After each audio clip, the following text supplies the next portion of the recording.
Earlier this week, China released fresh trade data, and the numbers were shocking. After a brief slowdown in October, Chinese exports bounced back in November. That pushed China's trade surplus for this year to over $1 trillion. Yes, $1 trillion. That makes it the largest trade surplus ever recorded. To put that into perspective, back in 2004, China's surplus was around $50 billion. In just 2 decades, it has grown nearly 20 times larger. And even that massive figure might be too low. Some economists believe the real number is closer to $1.2 trillion, once hidden flows and reporting gaps are accounted for. So the obvious question is, how did China's trade surplus get this big? And just as importantly, why haven't things like tariffs, especially from the US, slowed it down? To understand this, we need to break the story into 2 simple questions. First, why does China export so much to the rest of the world? And second, why does it import less than it exports? Let's start with exports. At one level, the answer is obvious. China's economy is huge. In the late 1990s, China's GDP was under $1 trillion. Today, it's close to $18 trillion. For decades, China grew at nearly 9% a year. So when a country that large runs a big surplus, the raw number looks extreme, especially to Europeans or Brits, who usually talk in billions, not trillions. This has led to a common misunderstanding. Many people assume China's surplus proves its economy is uniquely broken or distorted. But when you look at the numbers relative to GDP, China doesn't actually stand out as much as people think. Back in 2007, China's surplus peaked at around 10% of GDP.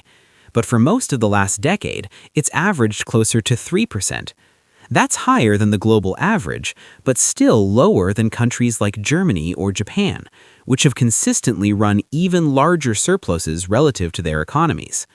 So size alone doesn't fully explain China's dominance. The real reason is simpler and more uncomfortable for competitors. Chinese industry is extremely competitive. In many manufacturing sectors, Chinese workers are astonishingly productive. Some studies suggest that in industries where output can be physically measured, a Chinese worker produces 2 to 3 times more than an American worker, while earning far less. The result? China is now the world's largest manufacturing exporter. Around 1/5 of all manufactured goods traded globally come from China. That's more than double the share of the next country on the list.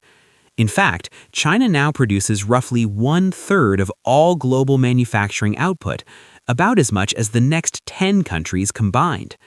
For most countries on Earth, China is now their single biggest source of imports, especially across Africa, South America, and Southeast Asia. And recently, Chinese exports haven't just been cheap consumer goods. Growth has been driven by high-tech manufacturing, things like electric vehicles, batteries, and semiconductors. So this explains the first half of the puzzle. China exports so much because its economy is enormous, its manufacturing sector is highly efficient, and its products are globally competitive. But that still leaves the second question. If China earns so much money from exports, why doesn't it spend the same amount on imports? That's where things get more complicated. So why does China import less than it exports? In theory, when a country sells huge amounts abroad, it earns foreign currency, and that money should flow back into the economy through higher imports. Consumers buy more foreign goods, businesses invest overseas, and trade balances out. But in China's case, that balance never fully arrives. There isn't a single explanation economists agree on, but there is one rule that helps frame the debate. For every trade surplus, somewhere else there must be a trade deficit. One country's exports are another country's imports. Globally, the numbers have to add up. And for decades, the country absorbing most of China's surplus has been the United States. This has sparked a long-running argument. Some economists blame surplus countries like China. They argue that China keeps wages low, limits consumption, and actively weakens its currency, all of which boost exports while discouraging imports.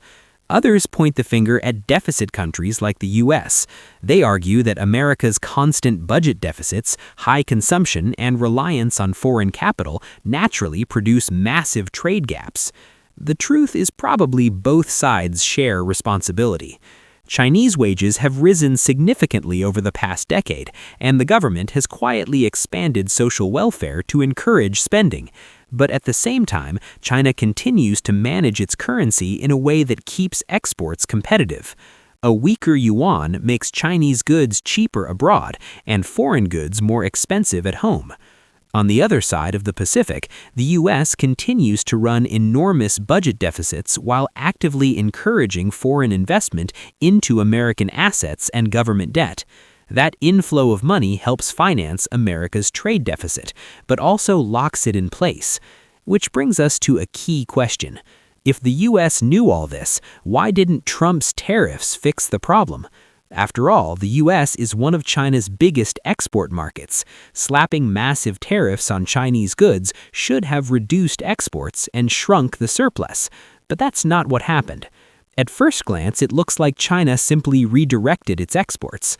Sales to the U.S. fell, but exports to Europe, Southeast Asia, and other regions surged.